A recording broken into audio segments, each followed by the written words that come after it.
were talking with Ken Dick, a good friend of ours, and I recently found out you've been in real estate for 49 years. Whew.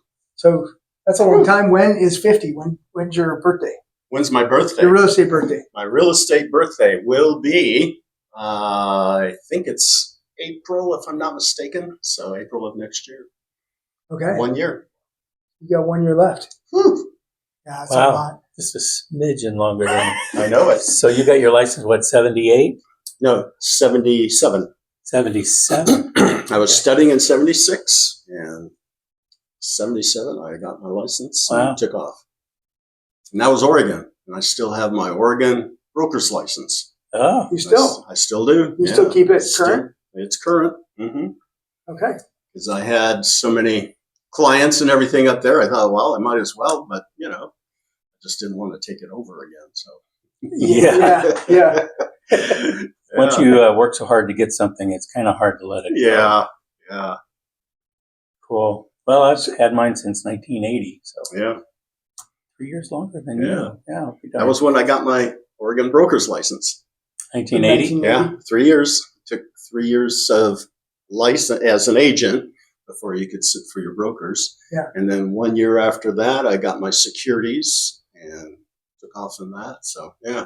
Wow. License after license. I was a certified financial planner. Really? Started a company, and several of us started a company in Portland and built that up. And then I decided that houses, you had people getting together. Financial planning, you talked about numbers. Houses are better connectors than numbers. Yeah. So, Good point. Good point. Yeah. So what was your, looking back over your career, what was your favorite part or least favorite part? Least favorite part was having to work all the time.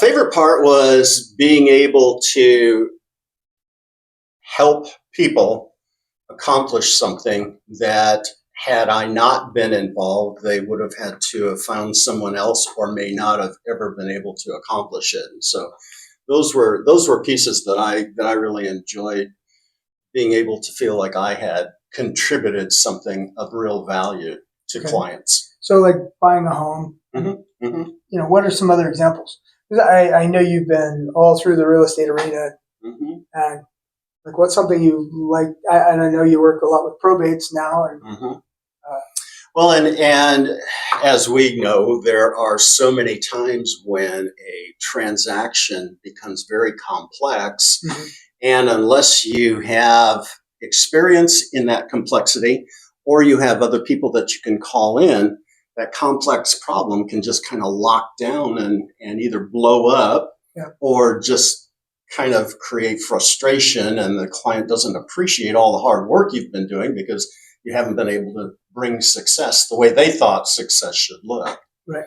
So those are some of the things that can really create some difficulties. Yeah, I like how you say lock it down, and it's true because it can just sit and just not move for a long time. Yes. And yeah, I have had probate situations where the owner of the property has passed away, and the county steps in because there are no family or other persons identified as administrators for the estate. Right. And when the county steps in, they take kind of a high level. They don't get involved like a family would. And so if there is an occupant in the house, it could be a family member. I had one where the son had lived in the house his entire life, and the son was 84 years old. 84. Oh, wow. 84 years old. And the son had lived in the house his entire life, Midtown Sacramento. And how long had the owner of the house been passed away before it got probated? They had just passed away a couple of years before. Okay. Yeah. 84 years. And so he was not ready to move. Of course. As one can imagine. Yeah. Was he the only heir? Or he was one of several, but he was primary because he was son of. Right. And he having to, he needed care. I mean, you go in the house and it's like, oh my goodness, somebody actually lived in this. Mm-hmm. It was a disaster. Hoarder style. Oh yeah. Or worse. Mm-hmm. Yeah. I mean, I could tell you stories, but they're too gross. And worse. I've had a few of those. I know. Yeah. I actually had one where the bathroom was so piled up that the lady had to find a different room, and she did. And in the house, and create another. Yeah. No, but as far as one of the things that I'll see sometimes is an occupant that isn't a family member, mm-hmm. but because of the situation, the owner of the property allowed them to be in the property. And now that it's being probated by the county, mm-hmm. the county is going to sell it. And if they say we're not moving, well, now we've got to find a buyer that's willing to buy a property that has a hostile occupant. You know, so there's no lease agreement that can be taken to court. There's nothing. It's just an occupant. Right. And so they just sell it rather than evicting the occupant with all the hassles. With the occupant. They just sell it with mm-hmm. the occupant. Mm-hmm. And then the new buyer just has to figure out how to deal with it. And how long it's going to take. Yeah. I sold I've sold multiple houses doing the same thing as REO. Yeah. Yeah. Bank couldn't get them out, so they said, just put it on the market. Yep. It's amazing how many people jumped up and bought the house and then figured out. They just figured it out? Yeah. Some of them figure it out. There's people that show up in the night and or cash for keys. How many times did we do cash for keys? Oh, yeah. Well, these weren't cash for keys because they wouldn't agree. So what happened was a buyer bought it. He knew the situation. He knew that he'd have to deal with the occupants, and he knew that they were not friendly. Mm-hmm. He got them out in 3 months. So that's pretty good. Whatever he did, however they did it, it worked. Mm-hmm. So combination of, hey, I'm paying you to get out. Mm-hmm. We're going to start doing repairs on the house. Front door is gone. Mm-hmm. But all of the above. Yeah. But you got to remember, when it's a bank or an institution that has the property, they have a different set of rules that they have to play by. Right. Once you sell it to an individual, they have a lot of freedom and a whole different set of rules. Mm-hmm. Yeah. Mm-hmm. So that makes a big difference. Yeah. Probably my most interesting one was a occupant, and I recommended cash for keys, and the county said, no, we don't. That's way too much money. We don't do, $2,000. That's way too much money. Oh. That's cheap. And so after the occupants were staying in there, the buyer refused to close escrow, and the county agreed to continue extending escrow. Well, we were coming out of a recession, so values were going up, up, up, up. And the occupant had other homeless that had RVs, so they would plug them in out in the middle of the street and run the lineup. But because the occupant wasn't paying the utilities, the county was paying the utilities. Oh my word. And after a year and a half, the county had spent about $175,000, and the value of the property had probably gone up $180,000, but the county didn't get $180,000 more. They still sold at the old, and they sold it at the old price. Yeah. Oh my word! And so it's just so interesting because the county felt like they had done the right thing by doing that, and it was like, okay, they stood on principle. There you go. You don't win. Stood on the wrong principle. There you go. And I had gotten the occupant to agree to leave for $3,000, and they said no way. Wow. So they paid $175,000. Yeah. Yeah. Oh my goodness. Well, I know you and I have stories and you've got some stories that just. Yeah. I had one where the property got red tagged and they wouldn't let the guy live in the house anymore. Mm-hmm. And so he moved into the backyard in a tent. Mm-hmm. He was living in a tent. Mm-hmm. I had a couple like that. Had too. all that. Yeah. And then we have the squatters that just break in. Yeah. And just stay in the house forever, and then you try to get them out. And some of them are really smart. Oh, yeah. Yeah, they're pretty tenacious, some of them. Oh, I had one like that, And what I learned was tell all the neighbors. And so the neighbor called me and said, hey, there's people in there. So sure enough, they had broken in. So immediately, and there's a car in the front driveway. And so immediately I called 911, told the police, hey, listen, gave them the story and everything. And so the occupants jumped out the window, climbed over the fence. Well, the police took their car and all of the stuff that was in the car because they hadn't taken it into the house yet. So, you're lucky. Gone. Yeah. Yeah, lucky. Yeah. So how is Oregon different than California? It's about 400 miles from here. Right. But how is it different? I mean, I know there's lots of trees there and weather. And weather. Yeah. Some of the politics and things like that, it's amazing to me how much Oregon has changed since I lived there. Mm-hmm. And, there in Portland area, there's a huge homeless problem where they literally have acres upon acres that are available for, homeless to camp on. Okay. And of course, what that does is that affects real estate values because nobody wants to be living next to that. And so, you've got a lot of movement that way. Mm-hmm. Some of their rules and regulations are a little bit different than ours on things. So they're more restrictive than California's. Yeah, I would say in some ways, yes. Mm-hmm. I know they've had rent control longer than California. Yes, yeah, and it's it's a different model too. So there's different things that you can do to stay up to date on your rents and things like that. The rent value. What is your what is the value if you have a brand new rental versus the rent control next door that's the same property, and one gets this and one only gets that. Right. So those are kind of interesting things. And then you get players who figure out how to work around some of that stuff. Oh, yeah. Yeah. So here in the Sacramento region, I know you're on a lot of different committees, mm-hmm. and you take a very active role in our industry. So what are some of the committees and some of the things that you've done in the past and what you're involved with today? Well, at Sacramento, I started with community relations, and we would do rehabs and we would do fix-ups and stuff like that. And that was really interesting because we saw that there were people who couldn't afford to do certain things. And as landlords, we see that there are certain people who just take advantage and won't do certain things. Mm-hmm.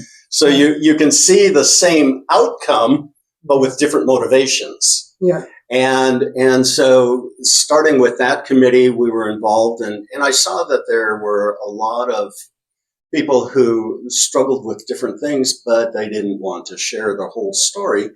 So on the surface, it looked like something, that maybe was just, they weren't being responsible, when mm-hmm. in fact they were being responsible. They just didn't have the means to do something. And so that was a very interesting learning experience for me, being on that committee and kind of seeing some of that stuff. As far as other committees, right now I'm on local government relations. We're actually interviewing people who are running for public office in Placer County and for Placer County Association of Realtors. And I think that that's an important part for all of us as real estate agents, because our community is where so many people who become our clients are either buying or selling real estate. And so it's important that we be a part of that community and the structure of it and the rules and regulations. One of the things that I've seen in Oregon is that a lot of the rules and regulations have favored against the owners of property. They favored more towards those who are simply occupying property. Right. And I think that you have to have a balance of taking care of people who have a need, but not at the expense of hurting people who have been contributing and doing what they could for the community. And providing services for people to live in. Exactly. rather than hindering them. Exactly. Exactly. What's the solution to that? Obviously, that's it just takes that much, right? Yeah, yeah. No, it's really getting a picture of all the sides of an issue, getting the picture, and then having discussions with the people who are on the different sides of that issue to find something that will work for everybody. Right. I think it's important to. Is that possible? The reason I say that is going back to what you just said, which is you have one outcome, but you have two different sides. One who is completely dishonest and disingenuous, and the other one is completely honest, hardworking, and trying to get, what makes sense and what's right. And the two sides have the same outcome. And what I found, I studied political science. That was my undergraduate, and what I found over the years is they only, most of the time, they cite the outcome and say, well, we're trying to solve this outcome. This is what we're going to do to it. But really the solution is, as you're saying, you have to weed out those that are detractors to it and help those that need the help. So obviously then that's the question is, how do you help the people that need the help without just squandering the money? Compromising. Yeah, and compromising everything that's going on. And what I found in many programs is that you'll have more people that are detrimental, that are just simply using it because it helps to feed. And the thing that I find is emotion is one of the negative pieces in discussions, and that is when emotion comes into it, it's hard to focus on what are the facts. Right. And so I think that it's important that, we are constantly looking for fellow fixers. And a fixer is somebody that looks at facts, looks at everything, considers opinions, considers emotion, takes into consideration all of those things, and tries to determine what are the genuine facts.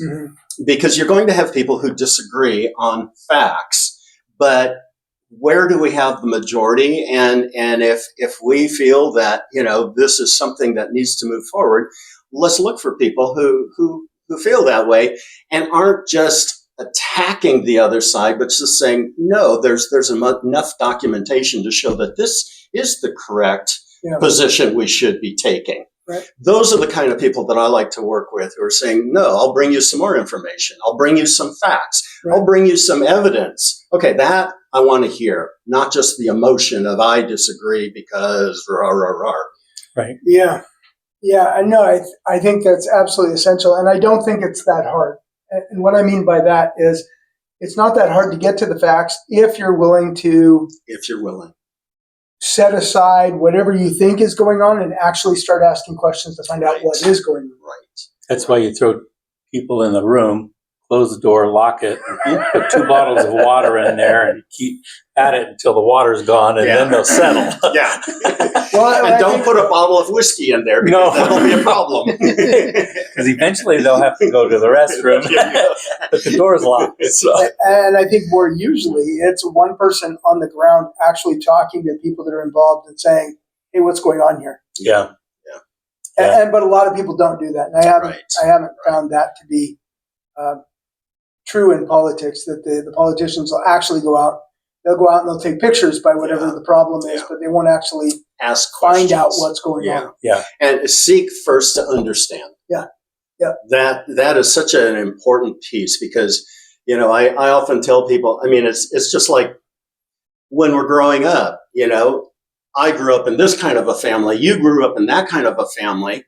Well, we're the same, aren't we? Because we grew up in a family. No, we can be totally different. That's true. And people don't see it that way. all kinds of families. They don't see it that way. But that's why it's so important is seek first to understand. What is your perspective? What is your background to bring you to that place? And then do some discovery.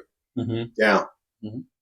Yeah, very much so. Isn't that exactly what we're supposed to do with our clients? What kind of a house? What kind of a neighborhood? Yeah. What size house? How many stories? And Why what do are you their need 2 stories? expectations? What are your expectations? Yeah. What do you hope to accomplish by moving through this process? Because sometimes they don't know their expectations. Yeah. They can't identify them. That's but that's where it's up to us to draw things out, and they start discovering, and they go, "Wow, I'm glad I'm working with you." Yeah. Because we've helped them discover and to verbalize what has kind of been whirling around in their thoughts and their emotions, but we've been able to bring it out, and they go, "Yeah, that would make sense." Yeah. How many times have we worked with a client, a buyer in particular, that says, "I want strictly Roseville, I want Placer County," and they buy a brand new house in Elk Grove. Right. Total opposite of what they've said. Or Citrus Heights. Yeah. Because it had 3 acres. Yeah.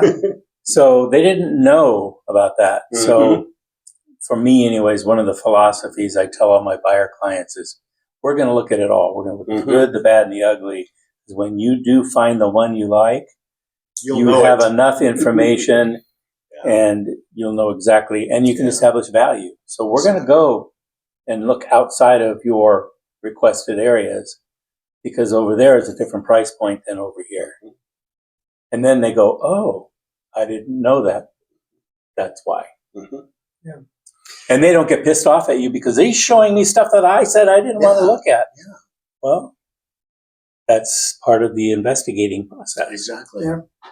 And yet, how many clients like that have worked with an agent that didn't show them, and within a year and a half, the house is back up for sale because they hate it? Yeah. Yeah. Yeah.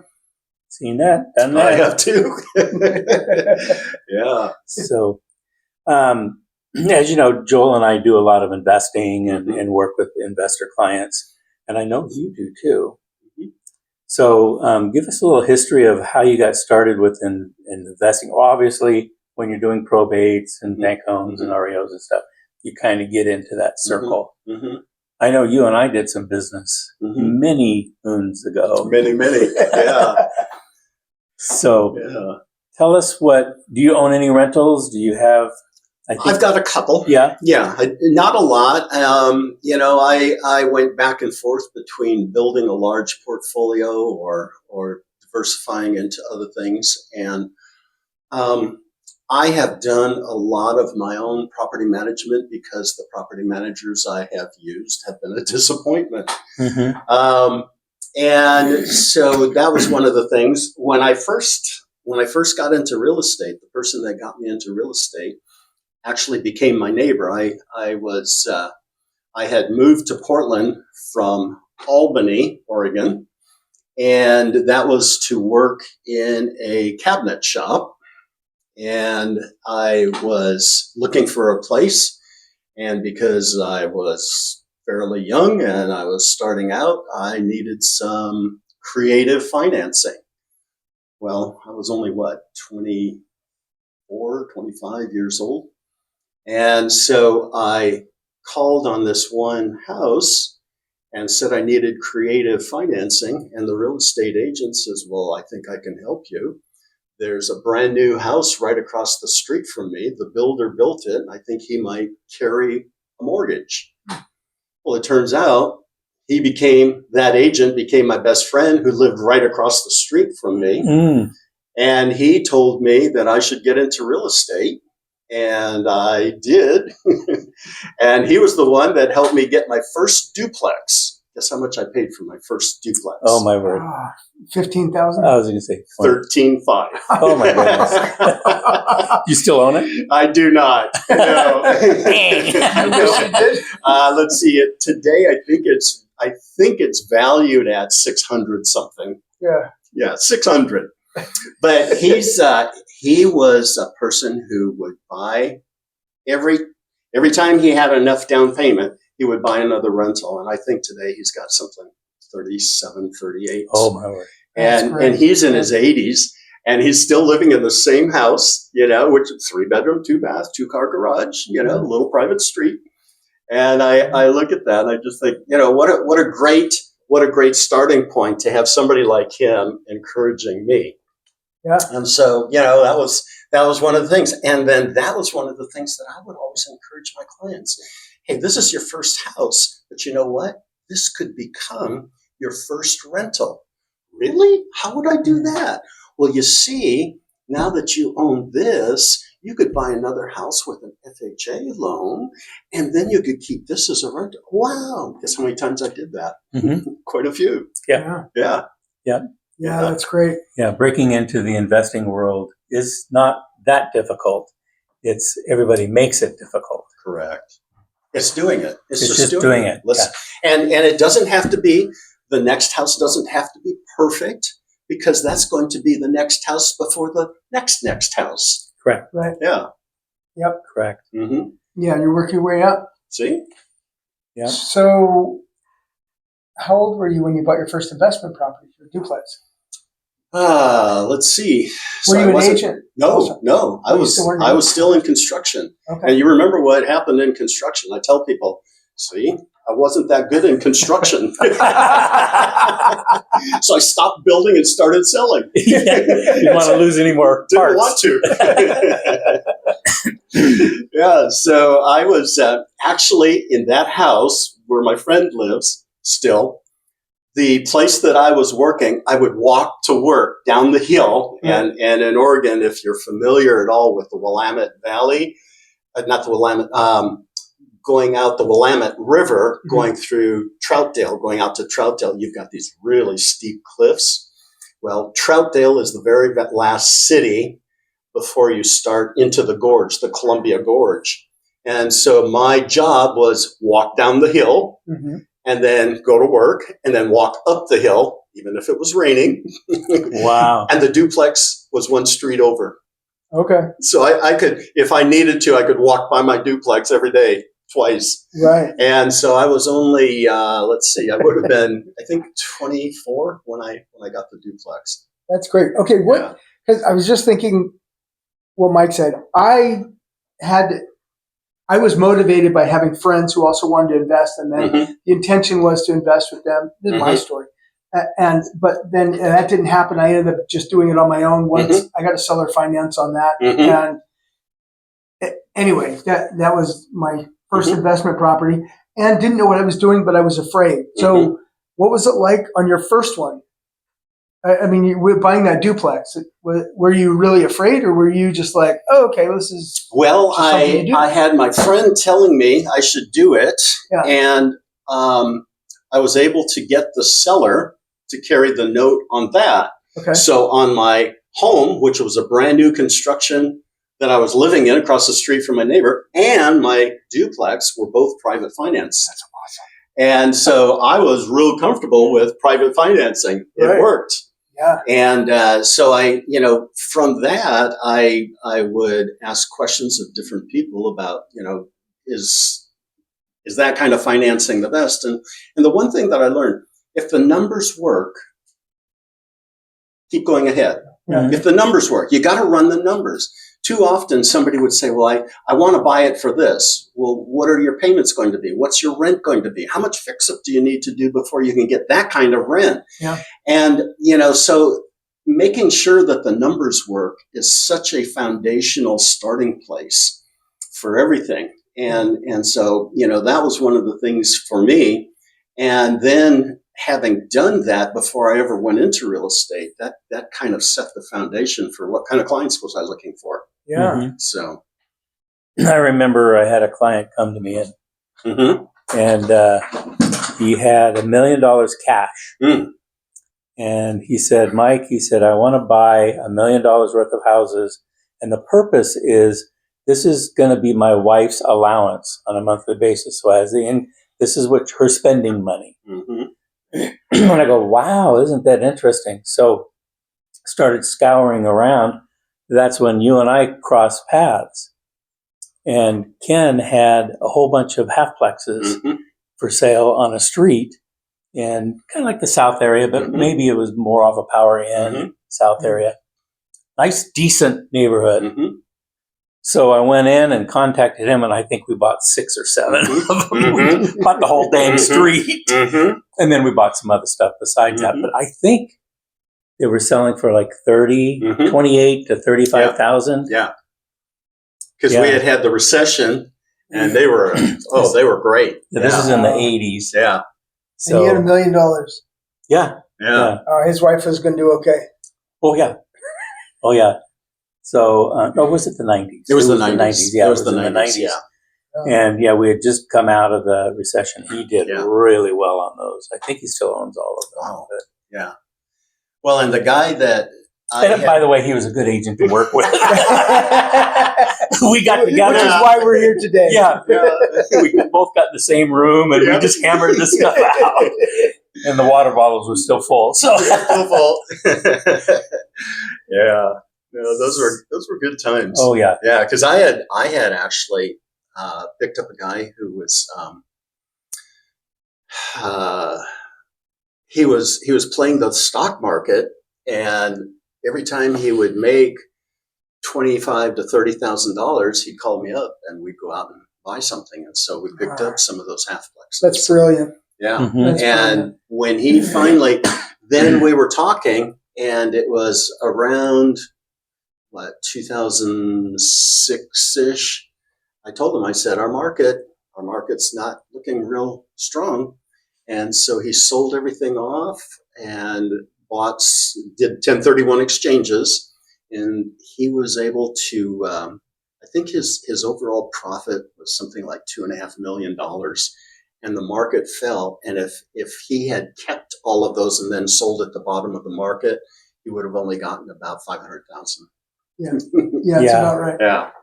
I remember in 2006 and 5, kind of knew the change was going to be happening.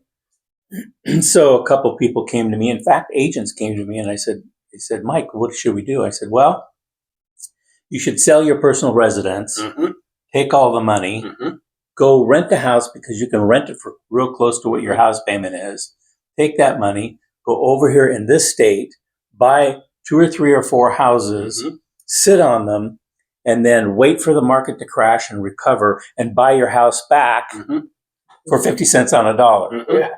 And they did that. Yes. So now they sold their house, rented for 3-4 years, bought some rentals who did fabulous and had a lot of cash flow income. Yeah. The market there was not as affected as it was in California. And then they bought back into the same neighborhood for less than what they sold their house for, and it was double the house. Yeah. Exactly. So you got to have some foresight. Well, and the other thing, and talking about that, Mike, what I would tell people too is, if it's working for you now, you don't have to sell. You don't have to worry about selling. Because as long as the rent stays the same and you're not moving and nothing is changing, you're covered. Now, could you make more money if you sold and then bought later? Absolutely. Absolutely. Does anybody know for certain when is the very best day to sell and the very best day to buy? No. Sure, I always know. Always. It was back there. It's somewhere up there. Yeah. But the thing that I would tell people is you don't have to leave your properties if the numbers are working out. And holding them long term, the market does this, but at the end, if you keep holding on, it will still go up. So don't worry all the time. You don't have to be worrying all the time. Just make sure the numbers are working and make sure you hold on until it's the right time. Well, if you position correctly, you can weather the storm. Exactly. I remember talking with Ryan Lundquist. I don't know who he is. This was in the 2000s, early 2000s, and we were chit-chatting. And I said, yeah, I sold my house and bought out in Lincoln. And he goes, why'd you do that? The market. I said, because I had a choice to make.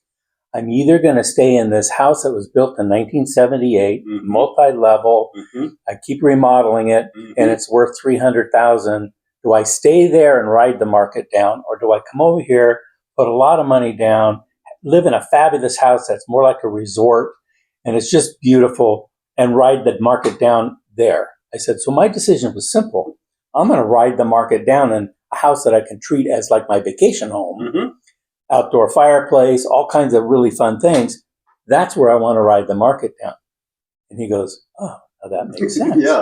Because I could weather the storm, that my mortgage payment and the value of the house never went below the loan balance because I sold and transferred all the equity over. So I was able to weather the storm. Exactly. Even though the interest rates were a little bit high at the time, it didn't matter because they changed a lot of rules and you were able to refi at the lower rates. So my payments kept going down and I never pulled cash. Life was wonderful. Yeah. And then I still had rentals that still were doing okay. Yeah. To weather the storm. Exactly. Yeah. And I think that is such an excellent strategy to kind of maintain a calm through the storm. Because how many people would get so agitated and do something spur of the moment, and then it would come back and bite them? They never thought it through. Yeah, if the numbers work out, you don't have to jump. And that's one thing that I think was so valuable to so many of my clients, was just kind of encouraging them. No, the numbers are working out. If you don't have anything that you really, really believe you should do or really, really want to do, stay put. Stay put. You're okay. You got it. Yeah. Wow. So what about real estate agents? I mean, there's a lot of us. Are there? Yes, a few. More than a million. Yeah. And I found through the years, a lot of them don't understand the residential investing side of the business. Yeah. Even though there's a lot of transactions that happen on that side, a lot of agents don't understand it. What advice do you have for them? Well, you also had the advantage of managing and being involved with that, and so did I. You manage real estate agents. My definition of managing real estate agents is trying to herd cats on catnip. They just, wow. And keep them from pooping on the carpet. Yes. Exactly. It's a very challenging position to have. Rewarding. Yes. But challenging. Yes. Because you've got those who will and you've got those who won't. And that's where, for me, I had to realize, first of all, that when you are leading, teaching, training, coaching, some will and some won't. That's okay. That's okay. It's not up to me to make sure they all do. It's up to me to share with those who want to the best ways to accomplish that. What does that look like? And then for the ones who won't, to make sure that they understand the rules and regulations are black and white. You don't step over the line and get your feet all muddy and then walk into the clean house. And unfortunately, we've seen agents who have figured out a way to make a quick dollar at the expense of a client. Lying, deceiving, compromising, not telling the whole story, et cetera, et cetera. And those are the ones that I think it's important that they be held accountable. And that's one of the things when you're in leadership or you're in management, is what does holding accountable really look like? Well, if it's something that's against the law, if it's something that's against the code of ethics of our realtor association, and if it's a violation of the rules of listing a property, selling a property, putting out disclosures and things like that, if it's a violation of those things, it needs to be heavy consequences. It's right or it's wrong, and if you do wrong, there are consequences. People who violate and never suffer consequences become more and more prolific at doing wrong. Correct. And that then destroys our industry, because people view the entire industry through the acts of the wrongdoer rather than looking at the others who are trying to do it the correct way. They just see the whole industry as the wrongdoers. And unfortunately, that's one of the things that we just had. The huge lawsuit and settlement and everything. It wasn't that everybody was doing something wrong. It's that we had some rather prolific wrongdoers who were truly doing wrong, and the laws were then used against our whole industry as a result of what those wrongdoers were doing. Right. So the few affected the mass. That is correct. That is correct. And so that's why it's so important that we have as many of us in this industry that say we need to keep some gates and some fences And we need to model the correct way and show that even doing it the correct way, you can be very, very successful. You don't have to cut corners to be successful. Too many people, they look at, well, if I cut this corner, I'll get a huge reward. Well, that huge reward is going to disappear very quickly, trust me. Oh, yeah. Yeah, with the suits and the exactly losing of your license and the ethic committees and all the stuff that we have in our government. Exactly. Yeah. Yeah. Wow. So what advice do you have for agents working with investors? Agents working with investors, and I'll start with this. One of the things that I find is that there are investors with integrity and there are investors who are compromisers. And if I would find myself working with an investor who was a compromiser and would say, well, don't tell them this or tell them that, or let's do this way and let's do that way. And I'd say, hey, that's not really how it should be. That's not really ethical. That's really not legal. I would just tell them, I don't think I'm the right agent for you. And I would have friends say, are you kidding?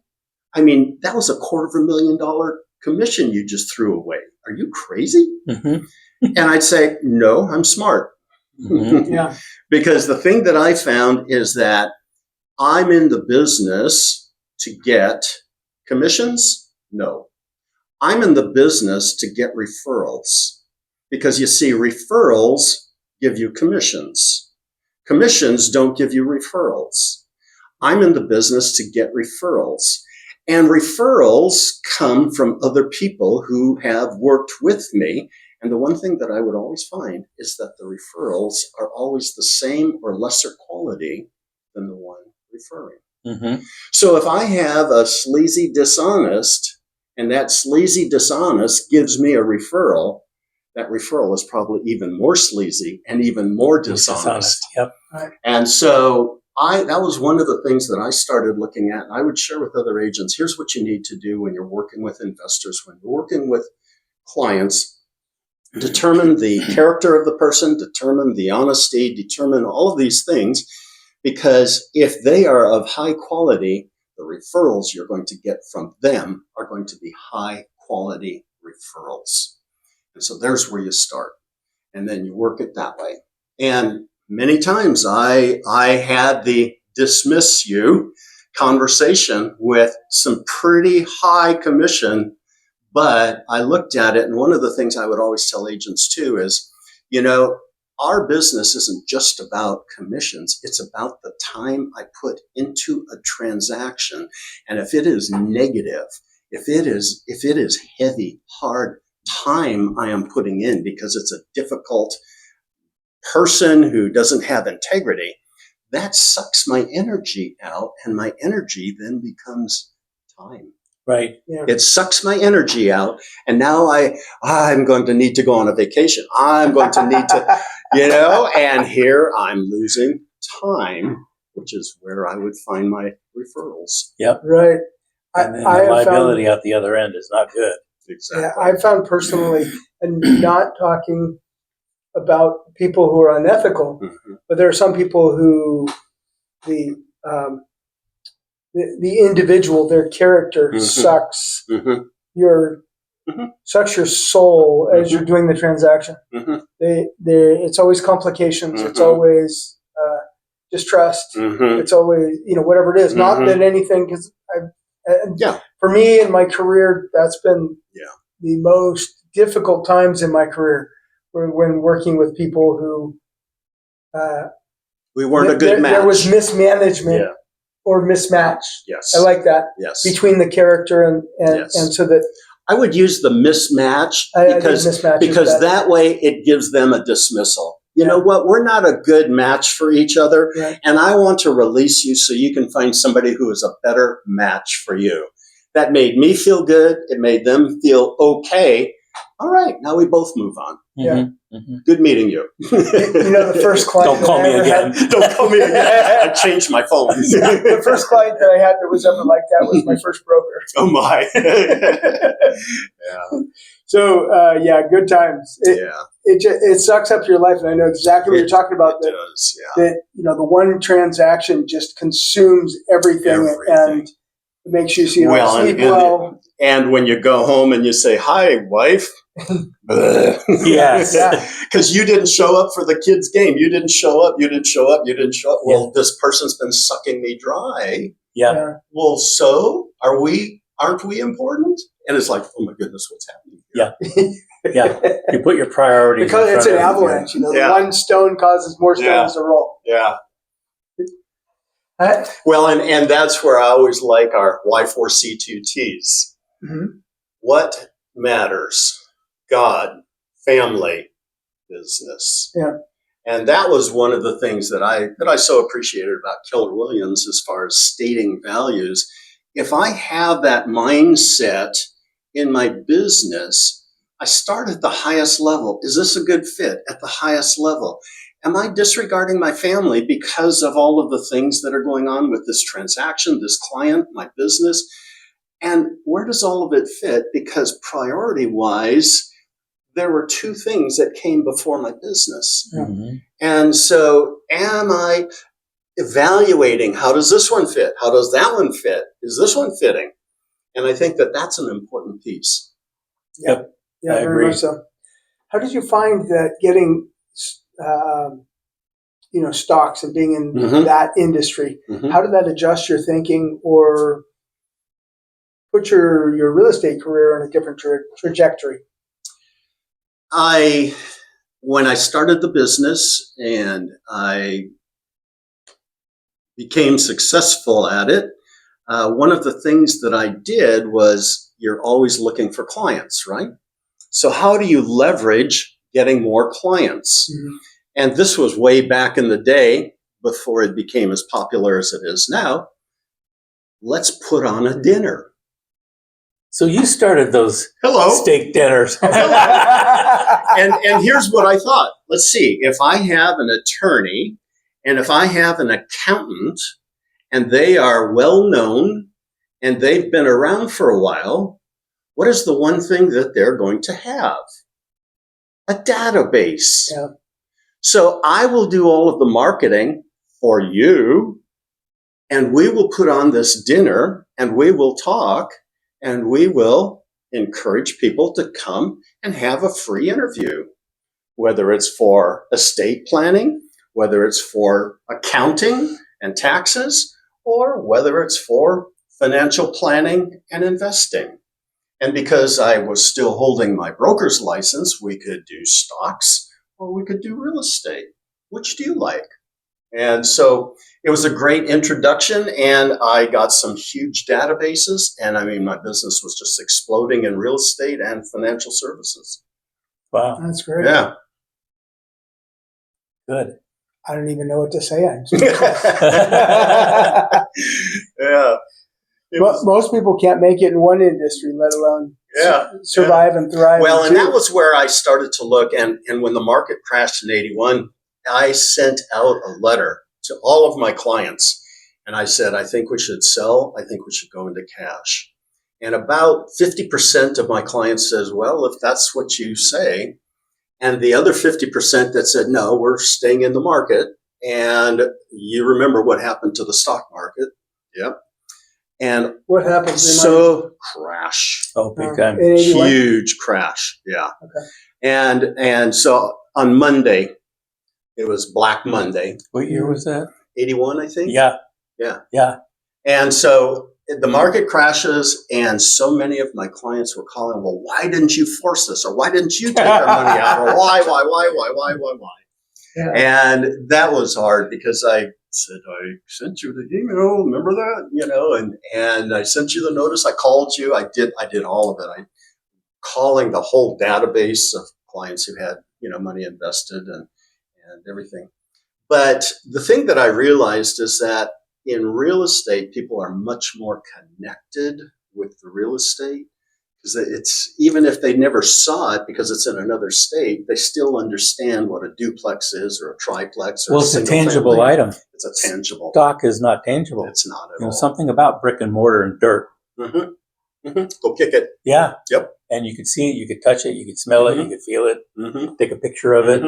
And they may not have actually physically gone out and see it, but I can guarantee that a picture of it. on the refrigerator. Exactly. And they dream about it. Yes, and they dream about it. Yeah. So those were things, and that was part of my transition from the financial planning into just real estate. I decided, there's so many licenses because I held the Series 24, which was the management license, which, was required a lot. Plus I was a certified financial planner. I held that credential, and I just looked at it and I thought, there's a lot to it, but I feel that for me, there was more emotional reward in real estate than there was in financial services. So, correct.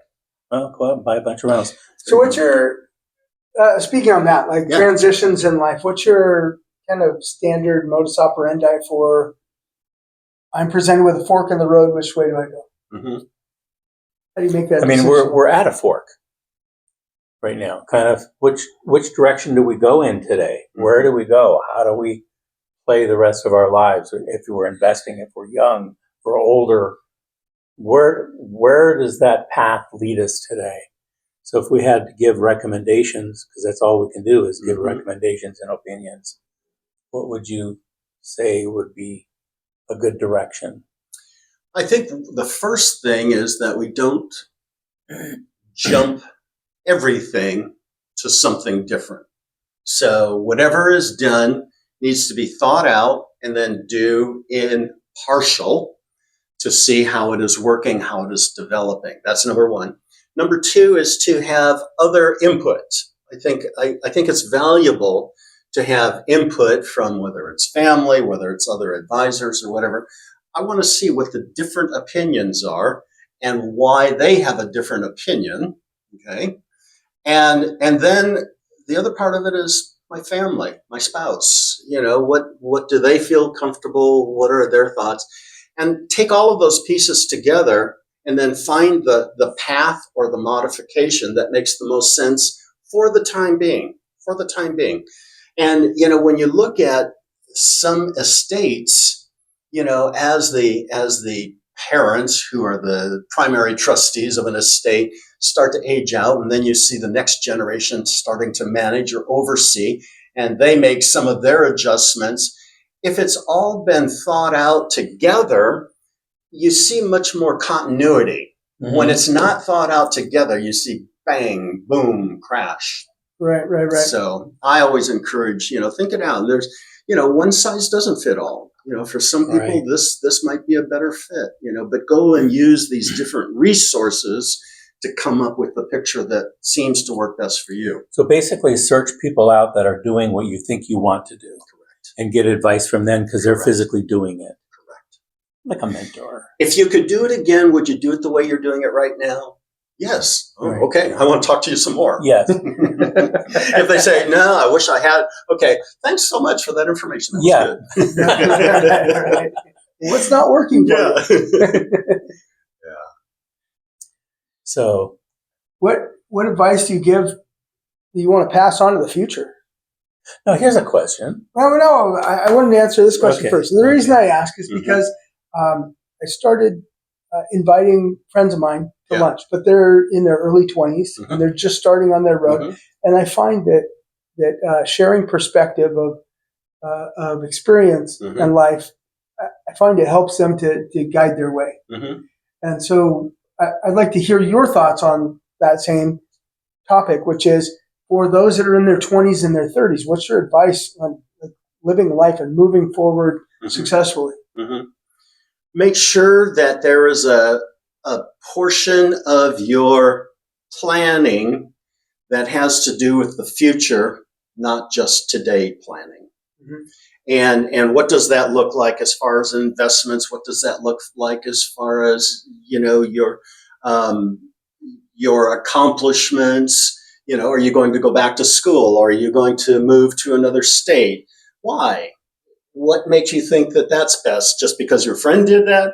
Or what have you thought about?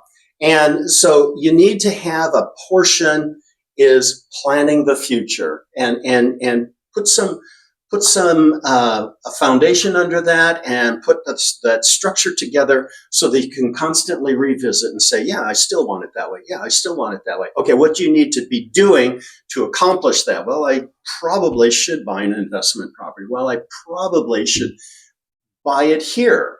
No, I probably should buy it there because that's where my family is. Okay, put those pieces together and make sure that you keep a part of your focus on that for the future. Okay. Yeah, it's good stuff. Okay, question. Now that we all know what we all know today, here we are 40, 50 years, whatever, down the road, what would you tell yourself, and you look back when you were 20, 22, what would you tell that 20, 22 person, which was you, what you would tell them what to do in the future? What advice, maybe? I would probably put more encouragement on helping to walk alongside in leading others, not telling them, here's what you need to do, but walking alongside of them and modeling what success looks like, what success requires, and modeling it for them. Put more focus on that, because then you are a teacher. And what's the saying?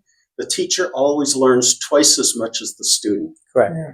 So teach it, learn it, do it. Yes. Mm-hmm. I've always said, teach what you know unconditionally. You and I have had many conversations over that. Yeah. And we've done a lot of teaching and a lot of classes and a lot of seminars and stuff. So agents come to me and say, well, I don't know anything. I said, oh, you don't? Do you know how to turn on that computer? Do you know how to do a real quick search on MLS because you just learned that yesterday? Well, yeah. Then you do know something. Mm-hmm. Teach the person that just walked in that doesn't know how to turn on the computer. Exactly. So you teach what you know at whatever level you are. What I have found is once you become a teacher of something, it propels you to a whole nother level. Absolutely. Absolutely. Yeah. Mentally, absolutely, physically, emotionally, and you make a bunch of great friends. You do. You do. Yeah. And people don't mind being around you. And they buy your coffee. And they buy you coffee. Yes. Another question. With regard to ethics and like moral character, what are your thoughts? And I'll start by saying that I think about, okay, what are the things that I want to pass on to my kids? And I think that integrity is one of your most valuable assets. That is, I didn't take that client who was willing to break the law or to compromise. Right. Yeah, in areas that were that was beyond me. That I wouldn't do it. I wouldn't do it. And what I found over the decades is that they come in those challenges to integrity come in all sizes. They do. And that one of the most valuable things that I consider possessing right now is having followed what I believe to be true. And I know we've talked a little bit about this before, but I want to hear your thoughts. Like, how important is that to having a business, to living a good life, to being successful?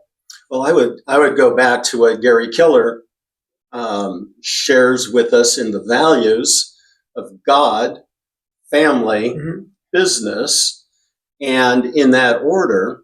And I know that there's a lot of conflict about what is truth and positions and opinions and things like that. But if we just take a look at what Gary Keller has shared as his values, there is God, and God has given instructions on how to be a good person. And so I think that is, and the one thing that I find with that is it typically starts with a humility, not I am right, you are wrong, but I want to understand what you have, and I want to help you, and I want to come alongside of you. That is kind of the starting place that I see. And I think that, if we start there, there is a whole lot more discovery than if we start from a position of pride. Would you agree with that? And that's what I want to model. That's what I want to share. That's how I want to live my life, is how can I start with a position that is humble and seeking to understand and putting God's law, specific things, because if I don't do that, I can compromise in so many other places. Right. The law says I'm not supposed to go over 65 on the freeway. But if I feel like going 150, shouldn't I be able to? No. No. Now, let me tell you, I've got a motorcycle, so I can tell you there have been times. There's been times when you exceeded the speed limit, testing the limits in your vehicle. Yeah. But, it's so interesting because I know a lot of people say, well, God and laws and all of that. Well, the thing is let's take a look at what happens when we don't follow laws, when we don't have laws, when we don't have any structure. What happens? Everything implodes. Chaos. Everything implodes. Yeah. And so we may not have the same agreement on specific things, but if we don't have any structure in our lives, in our business, in our world, things implode, things collapse. So, that's my argument, is it appears that this would be something we should be working on. So let's do it. Right. Yeah. Excellent. Cool. I like that answer. There you go. Now I just got to do it. Yeah. That's tough. That's the day in, day out. That's the do is the key. Siege of the walls. Yeah, the do is the key. Yeah. It's rough. How do you keep yourself going? And by that, I mean that a lot of people are looking to retire after 30 years, and you're half again past that. Thanks. I think that there's value. I like going on a great vacation. I like having a great dinner. There's things that we like to do. Yeah. But I also like paying it forward because there's a sense of accomplishment. And so how can I share? How can I model? How can I encourage? Because just like a great dinner, I get a reward. I get a reward. Yeah. And so I look at those things and I go, let's kind of keep the picture a little bit larger. Let's not make it such a narrow picture. Let's keep the picture a little bit larger. That works good. That works good. That works good. Yeah, okay. So modeling it. Yeah, and how do you call the herd? And what I mean by that is we have a lot of different things in our lives. How do you call out the things that you want gone? How do you call them out? Don't open the door. So you're saying it's easier not to let them in than it is to get them out? Yeah. Okay. Bingo. Clean the closet. Lock the door. Okay, so keep your own house in order. Yes, absolutely. So just take care of stuff. And Once people understand who you are, how you are, you attract who you are and what you are. You do. Yeah. So if you have people that are not honest or whatever, they kind of would shy away. Yeah. Because they look for people that match them. Exactly. So if you have a really great reputation in this industry, it'll follow you. And same with the reverse. Yeah. It'll follow you. Where do you see the world going? Where do I see the world going? Yeah. It spins. It is. And it's really and it's really spinning. And a lot of people are looking for clarity in the world. So what would be your observations on being able to achieve some of that clarity? Yeah, I say that, if we look at history, we see that a lot of things continually repeat. And one of the things that we see repeating is when there are people and nations that don't share values of putting others first. And that's kind of a sticky one, because putting others first doesn't mean you rob and steal, but I need to put you first. No, what it means is, why does that person do that? Is there some way that I can come alongside and say, doing it that way is not really working well long term? Have you ever thought of that? And if we have nations, if we have people those things blow up. They don't last indefinitely. They blow up. Yeah. And so how can we come alongside and be encouragers? Or how can we come alongside and say, here's some rules. You break those rules, here's the consequences. You're going to have to pay the consequences, and we're going to put together a structure that keeps you contained if that's the route that you want to choose. I think that we have to be part of that component of maintaining a good structure. And when I say a good structure, it's a structure that's not deliberately going out to take advantage of other people for their own benefit. Or to destroy other people. Or, yes. And part of it, I think, is educating people that don't know something. Correct. Here's something that I was kind of surprised. I was talking to someone, and I said, the moon is out there. Did you know that the moon, you could see it twice in a 24-hour period? They had no clue that happened. Literally. I go, oh, that is amazing. The simplest thing they didn't know. Mm-hmm. So I just made them aware. Mm-hmm. They now know, right? So we got to go out and tell more people. But that's how almost ignorant or uneducated they are, because they're so focused. Naive, that's the word. Because they're so focused on other things. Correct.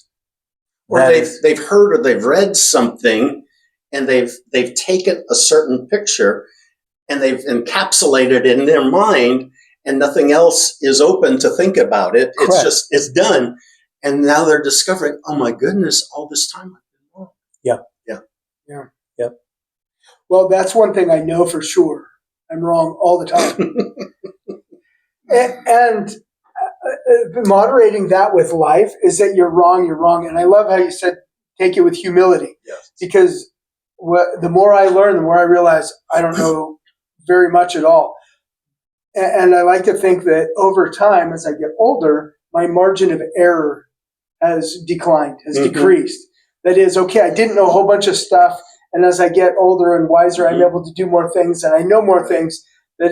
Not assuming that my knowledge is perfect, rather assuming understanding that my knowledge is my foolishness has been slipping away. Yes. See, that's how I like to look at it. I love that, because I've been reading Proverbs for a long time, and it was a big epiphany after I'd been reading it for a while. I realized, it talks so much about fools because that's me. Because we're all fools. We just don't realize how we're fools because we're fools. And so it's recognizing that, gee, there's a whole bunch of stuff I don't know and I do wrong and I don't know it. And then it's getting it's getting around to other people that can be wise enough and can walk along with you. And I love that analogy too, walking along with you, just educating you. Yeah, like you were saying. There are two jobs out there that you could be paid and be wrong most of the time, and that is financial planning into the future and weather people. They could be wrong all the time and they still get paid. Yeah. Well, because you brought up Proverbs, the book of Proverbs. Love Proverbs. So here's some thoughts on that. I'm looking forward. Here's some thoughts on that. Yeah. How many days? What's the largest number of days that are in any month? 31. 31. Okay. Yeah. What's the number of Proverbs? There's 31. Yeah. Oh. Yeah. Now, if you take a look at Proverbs, and if you take a look at the Bible, what you find in Proverbs is that Proverbs are almost little bite-sized pieces of wisdom and instruction from the whole Bible, kind of condensed into little bite-sized pieces. I never thought of it that way. So if there's 31 days, there's 31 books, wouldn't it be great if every day I read one book of Proverbs? And I'll always know what the next book is. Right? One chapter. One chapter, yeah. One chapter. I'm sorry, I said books, but one chapter. Because I'll never forget what I'm supposed to be reading, because all I have to do is look at my calendar and I'll know which chapter chapter I'm supposed to be on. Yeah, today's the 5th, so I should be reading the 5th. See? Yep. So I have to share, I've been doing that for a few years now. Well, you don't get to read 29 and 30 very often. You see? So I've been doing that for a few years now. And there's so many insights. Aren't there? Learn stuff all the time. And what's interesting is as you gain wisdom, you gain understanding in life, and you get older, you see different verses in different ways. Yes, you do. Yes, you do. And you understand them differently. Yes, you do. And what you find is that different situations can still be answered by the same verses or the same proverb, but they're answered in a different way, but there's an understanding that way works. It's a variable, it will modulate, but it still works for these different things. And all of a sudden it's like, wow, so what is that? It's a principle. Yeah. It's a principle, and principles work in different things in different areas, but it's the principle that doesn't change. Absolutely. And what I found, I haven't found any that I've said, no, I don't think this is true. I found a lot that say, I don't understand it yet. And a whole bunch more that say, oh, okay, this is very useful and here's where it's applicable. And sometimes, just like you're saying, is over time, over years, you'll have read it before and then you read it now. Life is in a completely different situation and you'll apply it differently. You go, oh, okay, maybe that's a decision I need to make. The principle stays the same, but the solution was within that proverb. Yeah. And it's like, wow, it worked. Yeah. Yeah. Yeah. And I look at everything now that I can't apply to something and go, I don't understand it yet. Because I haven't found any that I found derogatory to reality, which is, okay, this is my experience and this is, this is what happens after. And this told me to do something that then didn't work, or I haven't found any that are like that. And I find that those principles are found in many, many different places. I find them in legal aspects. I find them in business and even coaching and training and teaching. I find all of those principles are everywhere in our world.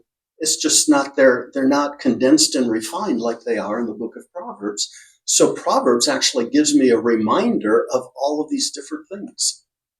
It's good stuff. Yeah. Cool. Okay. Thank you for your time today. Absolutely. It was good to be with you guys. Thanks, Ken. Appreciate it. You bet. Thanks, Ken. You bet.